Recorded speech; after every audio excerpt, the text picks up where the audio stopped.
ആ. ഇങ്ങനെ ഇരുന്ന് കഴിയുമ്പോൾ പിന്നെ ഇങ്ങനെ ചറപറ പറഞ്ഞ ഇങ്ങനെ കഥ ഇങ്ങനെ അത് വേണം. കാരണം അല്ല, ഞാൻ പറഞ്ഞ കണക്കിക്ക നമുക്ക് എന്നും കിട്ടുന്നൊരു ഓപ്പർച്യൂണിറ്റി അല്ല ഒരു സംരംഭകൻ്റെ കൂടെ, അതും ഒരു സക്സസ്ഫുൾ ആയിട്ടുള്ളൊരു സംരംഭകൻ്റെ കൂടെ ഇരുന്ന് സംസാരിക്കാൻ പറ്റും. അപ്പോൾ അങ്ങനെ ഒരു തോട്ട് പ്രോസസ്സ് എങ്ങനെയാണ് വന്നത് എന്ന് ആദ്യം മനസ്സിലാക്കണം. പിന്നെ അതിനിടയ്ക്ക് എനിക്ക് ഒരുപാട് ഡൗട്ടുണ്ട്. അപ്പോൾ അതിൽ ഒരു ഡൗട്ടെന്ന് പറഞ്ഞു കഴിഞ്ഞാൽ ഇക്ക, ഒരു പരിധി വരെയൊക്കെ ബിസിനസ് നമ്മൾ തുടങ്ങി കഴിയുമ്പോൾ നമ്മളാണ് അതിൻ്റെ ബാക്ക് ബോൺ, നമ്മളാണ് എല്ലാം നിന്ന് ചെയ്യുന്നത്, എല്ലാത്തിലും നമ്മളെ കണ്ണുണ്ട്.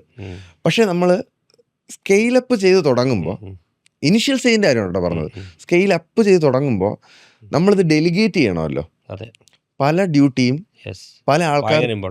ആ, അപ്പോൾ അതിലോട്ട് എങ്ങനെയാണ് നമ്മൾ ശരിക്കും ഒന്ന് കടക്കുന്നത്? അല്ല, അതാണ് ഞാൻ പറഞ്ഞത്. ഞാൻ പറഞ്ഞില്ലേ, ഇതൊക്കെ നമ്മളെ മോൾഡ് ചെയ്ത് കൊണ്ടുവന്നതിൽ ഇത് ഇമ്പോർട്ടൻറ്റ് ഫാക്ടറാണ്. നമ്മൾ ഈ സ്കൂളിങ് അല്ലെങ്കിൽ കോളേജ് കൊണ്ടുവരുന്ന ഇങ്ങനെ വന്നുകൊണ്ട് എല്ലാവരുമായിട്ട് ഇങ്ങനെ അത് മിങ്കിൾ ചെയ്തും ഇത് ചെയ്ത് പോകുന്നുണ്ട്.